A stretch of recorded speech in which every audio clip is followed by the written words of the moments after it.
త్రివిక్రమ్ గారు మాట్లాడతారు. సినిమాలకు సంబంధించి విజయవాహిని ఎలాగో పుస్తకాలకు సంబంధించి ఎంఎస్కో అలాగే. సో అలాంటి విజయ్ కుమార్ గారిని కలవడం చాలా చాలా చాలా ఆనందంగా ఉంది. నమస్కారం సార్, కృతజ్ఞతలు. మీతో మంచి సమయం గడపగలిగాను. అండ్ మిత్రులు కృష్ణ కౌండిన్య గారికి అండ్ మాకు చాలా ఆత్మీయులు, నా భార్య ద్వారా పరిచయం మా కుటుంబ సభ్యుల్లో ఒకరైపోయిన మావిడి హరికృష్ణ గారికి. ఆయన ఏంటంటే మనం ఇందాక జయదేవ్ గారు చెప్పినట్టు నిలువెత్తు తెలంగాణ ఆత్మీయత ఏంటంటే హరికృష్ణ గారే. అంటే మీరు ఏది అడగండి కడుపులోంచి అన్నం తీసి పెడతారంటారు చూసారా, అలాగా ఏది అడిగినా అది ఆయన ఏమంటారు ఇంకో చోటకి వెళ్ళైనా సరే తీసుకొచ్చి మన కోసం చేసి పెట్టేంత మనసున్న వ్యక్తి. సో సహజంగా అదే జరుగుతుంది కాబట్టి సో వారికి మిగతా పెద్దలందరికీ నా నమస్కారాలు. అండ్ అన్నిటికంటే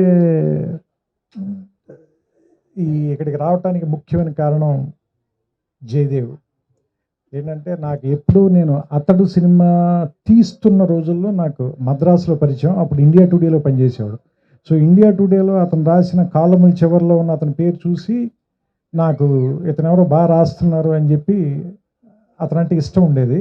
సో మీ ఇద్దరం అక్కడ కలిసిన తర్వాత ఓకే ఇతనే ఆ రాసే జయదేవ్ అని తెలిసిన తర్వాత ఇద్దరి మధ్య స్నేహం మొదలైంది. ఆ స్నేహం ఇన్ని సంవత్సరాలుగా ఇంకా నడుస్తూనే ఉంది. సో దానికి అతని సాహిత్యం కానీ నా సినిమాలు కానీ రెండు పెద్ద ఏం అడ్డం కాలేదు. ఏమంటారు ఎంతో కొంత ఉపయోగపడ్డాయి తప్ప ఏమైనా అవసరమైతే గీతే. కానీ అతను నా గురించి 2-3 చెడ్డ రివ్యూలు రాశాడు. అది అతని మీద నేను తర్వాత మాట్లాడతాను నా సినిమాల గురించి. సో నాకు ఈ పుస్తకం ఇప్పటికి నేను 200 పేజీలే చదివాను. వీళ్ళిద్దరిని చూస్తే భయం వేసింది. వీళ్ళు మొత్తం చంద్రశేఖర్ రెడ్డి గారు అంటే ఎడిటర్ కాబట్టి చదివి ఉండొచ్చు, కానీ వీళ్ళిద్దరు కింద నుంచి పైదాకా చదివేశారు. ఇంకా వీళ్ళిద్దరూ మాట్లాడిన తర్వాత నాకు అనిపించింది ఏంటంటే నేను 1931లో ఆలమ్మారా తీశారు, 34లో భక్త ప్రహ్లాద్ తీశారు, మధ్యలోనే కాళిదాస అనే తొలి తమిళ టాకీ తీశారు. నేను ఇవి మాట్లాడదలుచుకోలేదు, ఎందుకంటే నేను పోటీగా ఉండే ఏరియాలోకి ఎంటర్ అవ్వను నేను. సో అందుకని నేను పోటీ లేని ఇంకో ఏరియాలోకి ఎంటర్ అవుతాను. ఏంటంటే ఈ పుస్తకం చదువుతుంటే బేసిక్గా ఫస్ట్ రీల్ కథకి మొదటి వాక్యాలు చాలా ఇంపార్టెంట్ అని చెప్తారు ఎవరైనా కానీ. ఎందుకంటే కథ లోపలికి మనం తీసుకెళ్ళటం అనేది చాలా ఇంపార్టెంట్. మొదట తీసుకెళ్ళిన తర్వాత కొంచెం నత్తనడక నడిచినా కానీ సరే ఇంకేదో జరుగుతుందని అమాయకత్వంతో కొన్ని పేజీలు తిరిగేస్తాం. ఆ తర్వాత ఇంకేమైనా చెప్పగలిగితే ఓకే, లేదంటే చాలాసార్లు మనం మోసం చేసేస్తూ ఉంటారు, అది వేరే విషయం. కానీ సినిమాకి కూడా మొదటి రీలు, ఇంటర్వెల్, క్లైమాక్స్ చాలా ఇంపార్టెంట్ అని చెప్తారు. సో ఇది ఫస్ట్ రీల్ అని పేరు పెట్టారు. ఎందుకంటే నా ఉద్దేశం ప్రకారం తెలుగు సినిమా తాలూకు తొలి రోజుల గురించి మాట్లాడుతున్నారు కాబట్టి ఫస్ట్ రీలు. ఈ పుస్తకం కూడా ఎలా ఉందంటే ఫస్ట్ రీల్ ఎంత ఇంట్రెస్టింగ్గా ఉండి మొదటి 10 నిమిషాల్లో సినిమాలోకి లాగేయాలో అంత ఇంట్రెస్టింగ్గా రాశారు. ఎందుకంటే బేసిక్గా నేను పరిశోధనాత్మక గ్రంథాలు చదివే టైప్ వ్యక్తిని కాదు, నేను చరిత్రలో వీక్. ఎందుకంటే నాకు మామూలుగా ఆ ఫలానా రాజుల కాలం నాటి శాసనం అని మొదలు పెట్టగానే వెంటనే నాకు హిస్టరీ ఎగ్జామ్ గుర్తొస్తుంది, భయం వేస్తుంది నాకు. అందుకనే లెక్కలు సైన్స్ చదువుకున్నాను నేను.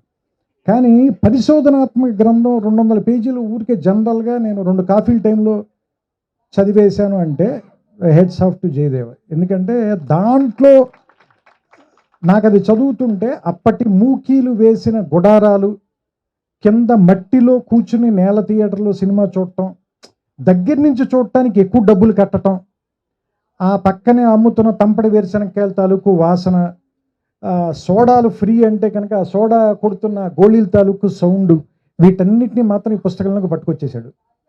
సో అది ముఖ్యంగా నాకు బాగా నచ్చిన అంశం. అన్నిటికంటే మనం సినిమా పోస్టర్కి పెద్ద విలువేమో. పోస్టర్ ఏంటంటే సినిమా పేరు చూడటానికి, లేదంటే అందులో యాక్ట్ చేసేవాళ్ళని చూడటానికి. అతను ఆ పోస్టర్ల ఆధారంగానే నాకు తెలిసి మేజర్ రీసెర్చ్ ఇందులో చేసేసాడు. ఆ పోస్టర్ల ఆధారంగానే ఓకే ఈ సినిమా ఆ రోజున రిలీజ్ అయింది, ఈ సినిమా ఫలానా థియేటర్లో రిలీజ్ అయింది, ఈ సినిమా ఆ ఊళ్ళో ప్రదర్శించారు, ఇది 1931లో కాదు 32లో జరిగింది. సో ఇలాంటి వాటన్నిటికీ వాళ్ళు అమాయకంగా వేసిన పోస్టర్ని ఇతను అన్యాయంగా వాడుకున్నప్పటికీ కూడా దాంట్లో మనకి బోల్డ్ అంత ఇన్ఫర్మేషన్ ఇచ్చాడు. నేను ఇన్ఫర్మేషన్తో పెద్ద ఎక్కువ ఏమంటారు దాన్ని అబ్బుర పడిపోను. ఎందుకంటే ఇన్ఫర్మేషన్ ఈ రోజుల్లో మనకి చాలా హ్యాండీగా అయిపోయింది. ఇన్ఫర్మేషన్ చెప్పడం అనేది ఒకప్పుడు చాలా గొప్ప విషయం. ఎందుకంటే ఇన్ఫర్మేషన్ అందుబాటులో ఉండేది కాదు. ఎప్పుడైతే ఈ అంతర్జాలం వచ్చేసిన తర్వాత, లేదంటే మీకు రకరకాల మాధ్యమాలు వచ్చేసిన తర్వాత, ఈ ఎనీథింగ్ ఈజ్ జస్ట్ వన్ ఏమంటారు, వన్ క్లిక్ అవే. సో మీరు ఒకసారి క్లిక్ చేస్తే మీకు ఇన్ఫర్మేషన్ వచ్చేస్తుంది. మరి ఇన్ఫర్మేషన్ కంటే ఇంకేం ఎక్కువ చెప్పాడంటే ఇందులో అనుభూతి చెప్పాడు. అంటే ఆ సినిమా తీసినప్పుడు వాళ్ళు పడిన కష్టాలు, ఒకే సెట్లో 2 సినిమాలు తీయటం, దానికి సెట్లు ఎలా మార్చి ఉంటారు. అలాగే మూకీల టైం నుంచి టాకీల టైంలో కష్టపడిన నటీమణులు వాళ్ళు. నాకు singing in the rain cinema గుర్తొచ్చింది వెంటనే. అంటే మూకీల టైంలో ఒక పెద్ద హీరోయిన్ గొంతు బాగోకపోవడం మూలంగా టాకీల టైంలో బాగోకపోవటం. సో ఇలాంటి అంటే మనలో ఉన్నటువంటి ఒక ఆ నోస్టాలజిక్ ఏరియాలోకి వెళ్ళి దాన్ని ట్యాప్ చేయగలిగేలా ఒక పరిశోధనాత్మక గ్రంథం రాయటం అంటే చాలా కష్టం. ఎందుకంటే ఆరుద్ర రాసిన సమగ్రాంధ్ర సాహిత్యానికి ఎక్కువ విలువ రావడానికి కారణం ఏంటంటే, ఒక కవి పండితుడైతే ఉండే అడ్వాంటేజ్ని ఆయన వాడుకున్నాడు. అలాగే ఒక రచయిత ఒక పిహెచ్డి గ్రంథం రాస్తే ఎలాంటి అడ్వాంటేజ్ ఉంటుందో అది ఫస్ట్ రీల్లో ఉందని నాకు అనిపించింది. సో అంటే నాకు తెలిసి నా అనాలిసిస్ చెప్పమంటే నేనైతే ఈ పుస్తకం గురించి అది చెప్తాను. ఎందుకంటే జయదేవ స్వతహాగా ఒక కాలమిస్ట్ మాత్రం కాదు, అంతకు మించినవాడు. అంటే ఖచ్చితంగా ఒక రచయితకు ఉండాల్సిన అన్ని లక్షణాలు ఉన్నవాడు. కానీ అలాంటి వాడు ఎందుకు ఒక సమగ్రమైన సంపూర్ణమైన రచన ఇన్నేళ్ల పాటు చేయలేదు అనేటువంటిది నాకు క్వశ్చన్ ఉంది లోపల. ఎందుకంటే అతను ఏదైనా ఒక విషయాన్ని అతను ఆవిష్కరించే విధానం కానీ, లేదంటే అతను మాట్లాడే విధానం కానీ చాలా ఆథెంటిక్గా, ఇందాక హరికృష్ణ గారు చెప్పినట్టు చాలా ఆథెంటిక్గా చెప్పగలడు ఒక విషయాన్ని. అలాంటి వాడు, ఇంత ఆథెంటిక్గా చెప్పగలిగిన వాడు, ఇంత ధార ఉన్నవాడు ఎందుకు పుస్తకం రాయట్లేదు? ఎందుకు ఒక కథ అంటే ఇతను ఫస్ట్ రీల్ అని చెప్పి ఒక పరిశోధనాత్మక గ్రంథం రాయాల, తెలుగు టాకీ తాలూకు కథ చెప్పాడు మనకి. సో యాక్చువల్లీ ఇది ఒక నవల లాంటి పుస్తకం. సో మీరు చదవటం మొదలు పెడితే, మీరు పొద్దున పూట చదవటం మొదలు పెడితే దాదాపుగా ఒక 2-3 గంటల్లో మీతోటి ఒక 300 పేజీల పైన చదివించేస్తుంది. అందుకనే ఇది ఒక 500 పేజీల పుస్తకం అని మీకు ఎవరికి అనిపించదు. సో చాలా స్వాభావికంగా అతనిలో ఉన్నటువంటి రచయిత తాలూకు లక్షణాలు బేసిక్గా వాళ్ళ ఫాదర్ టైం నుంచి, రెంటాల గోపాలకృష్ణ గారి టైం నుంచి ఉన్నవన్నీ, అలాగే వాళ్ళ అక్కగారు రచయిత్రి. సో ఆవిడ రాసిన పుస్తకం కూడా చదివాను నేను. ఆవిడ కూడా ఒక పుస్తకం ఇచ్చారు.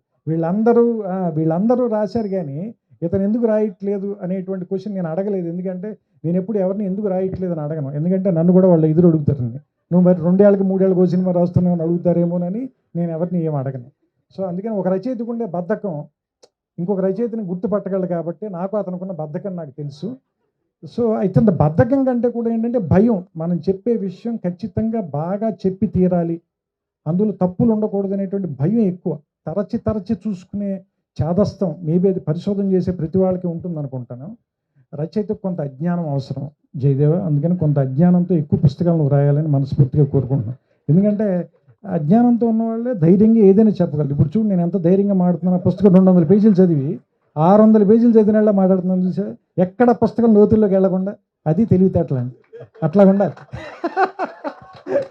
సో అందుకని ముళపూడి వెంకటరమణ గారు తోడికోడళ్ళ గురించి రివ్యూ రాయమంటే, నినాదించు ముందు కాస్త నిదానించమందు అని రాసేట హెడ్డింగ్ ఎంత అందంగా పెట్టాడు చూడండి. అందులో చివరిలోకి వచ్చేసరికి సడన్గా ఏమంటారు, దాన్ని సమిష్టి వ్యవసాయం, వ్యక్తి వ్యవసాయం గురించి మాట్లాడతారు. ఈ సినిమాకి దానికి కథానికి సంబంధం ఏమైనా ఉందా? సినిమా పేరేమో తోడుకోడళ్ళు పెట్టావు నువ్వు, అందుకని ఏదైనా నినాదం చేసే ముందు కాస్త నిదానంగా ఉండవా అని ఎంత చక్కటి చొరకేశాడు చూడండి. అంటే విమర్శ కూడా అంత అందంగా చెప్పగలిగిన ఆయన కూడా సినిమా రంగం మింగేసింది అనుకోండి, అది వేరే విషయం. సో అందుకని జయదేవ్ కూడా సినిమా రచయిత అయ్యేలోపే ఇంకో కొన్ని పుస్తకాలు రాస్తే కనుక తర్వాత ఆటోమేటిక్గా ఎలాగో మింగేస్తాం కాబట్టి సో అలాంటి ఇంకా ఎక్కువ పుస్తకాలు రాయాలని, ఎక్కువ సమయాన్ని పుస్తకాలు రాయటంలో కూడా గడపాలని. ఎందుకంటే ఈ రికార్డు కూడా, ఎందుకంటే చరిత్ర గురించి మీలాంటి వాళ్ళు మాట్లాడుతున్నప్పుడు మీలాంటి వాళ్ళ చరిత్ర తర్వాత వాళ్ళు కూడా తెలుసుకోవటం చాలా అవసరం. అది పుస్తకాల ద్వారానే సాధ్యం అవుతుందని. సో అందుకని ఈ పుస్తకాలు జరిగే చోట, ఈ పుస్తకాలు అందరూ కొనుక్కునే చోట మాట్లాడడం అంటే, ఇంతమంది జనం పుస్తకాలు కొనుక్కోవటానికి రావటం, పుస్తకాల గురించి మాట్లాడుకోవటం అంటేనే ఇది ఒక 9-10 గంటగా మనం మాట్లాడుకోవచ్చు. సో దీన్ని ఈ ట్రెడిషన్ని ఇంకా ఇంకా ఇంకా ముందుకు నడపడానికి వీలైన నేను జయదేవ్‌ని ఈ స్టేజ్ ద్వారా నేనేం కోరుతున్నానంటే, నా లైబ్రరీలో ఒక హారిజాంటల్ కాలం నిండిపోయే పుస్తకాలన్నీ మీరు రాయాలని సో విజయ్ కుమార్ గారు ఎదురుగుండా మీకు హెచ్చరిక పంపిస్తూ, నాకిష్టమైన మరో కవి అఫ్సర్ గారు కూడా ఇక్కడే ఉన్నారు. సో ఆయన ఇప్పుడు జస్ట్ ఈ పుస్తకం ఊరికే ఓపెన్ చేస్తే అందులో ఆత్మహత్య తప్పించుకున్నవాడని ఒకటి కనిపించింది. నాకు సడన్‌గా అది చూడగానే నాకు అనిపించిందంటే వెంటనే వాడేస్తున్నాను అనుకోకండి మీరు. వాళ్ళ అక్క చేత హత్య తెప్పించుకున్నవాడు జయదేవ. ఎందుకంటే ఆవిడ బెదిరించి మరీ పుస్తకం రాయించింది కాబట్టి, వాళ్ళ సోదరీమణులు ఇద్దరి చేత హత్య కాబడకుండా తప్పించుకున్న జయదేవకి ఈ పుస్తకం ఆ విలువను కూడా ఇచ్చింది. ఆ గౌరవాన్ని కూడా ఇచ్చింది. సో ఈ పుస్తకాన్ని మిగతా 300 పేజీలు చదివిన తర్వాత కొన్ని బాగోలేని విషయాలు కూడా నేను చెప్పాలని కోరుకుంటూ, ఎందుకంటే అతను నా సినిమాల గురించి చెప్తూ ఉంటాడు కాబట్టి, మన కక్ష తీర్చుకునే అవకాశాలు తక్కువగా వస్తాయి. అందుకని ఎవరినైనా కూడా కథ చెప్పాలని మనం ప్రోత్సహించాలి. ఎందుకంటే వాళ్ళ కథ చెప్పినప్పుడు మనం జడ్జి అవ్వచ్చు, వాళ్ళు లాయర్ అవుతారు.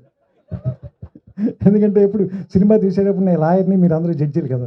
అందుకని సో అతను కూడా ఎక్కువ పుస్తకాలు రాసి నాకంటే తక్కువ స్థాయిలో ఉండాలని, అతని పుస్తకాన్ని వాటిని సమీక్షించే ఉత్తమ స్థాయిలో నేను ఉండాలని, ఉన్నత స్థాయిలో నేను మనస్ఫూర్తిగా కోరుకుంటూ, సో నా సమవయస్కుడు అండ్ నా స్నేహితుడు కాబట్టి అతనికి నా అభినందనలు చెప్తూ, ఇంకా వృద్ధిలోకి రావాలి ఇలాంటి మాటలు బాగోవు. ఎందుకంటే నా గడ్డం తెల్లబడిపోయి అతని చుట్టూ తెల్లబడిపోయి ఇలాంటివి మాట్లాడకూడదు కాబట్టి అతను జస్ట్ అభినందనలతో సరిపెడుతూ దీన్ని చాలా ఆనందకరమైన సాయంకాలం ఇక్కడ గడపగలిగినందుకు ఎంఎస్కు విజయ్ కుమార్ గారికి ముఖ్యంగా నా కృతజ్ఞతలు చెప్తూ, ఎందుకంటే ఈ ఫంక్షన్ రావడం మూలంగా నాకు 2 ఉపయోగాలు ఉన్నాయి. ఒకటి, నా మిత్రుడైన జయదేవ్ తాలూకు పుస్తకం ఓపెన్ చేయడం ఒకటి, మా మామగారికి ఈయన ఫ్రెండ్ కాబట్టి ఈవేళ మా ఆవిడ రాత్రి డిన్నర్ కూడా బాగా పెడుతుంది నాకు.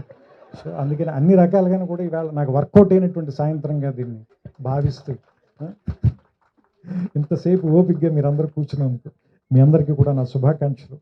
వెళ్ళేటప్పుడు అందరూ సరదాగా ఒక పుస్తకం కొనండి, వీలుంటే దాన్ని చదవండి. కొంచెం లావు పుస్తకం అయితే తల కిందనే పెట్టుకు పడుకోండి. నమస్కారం, శుభ సాయంత్రం.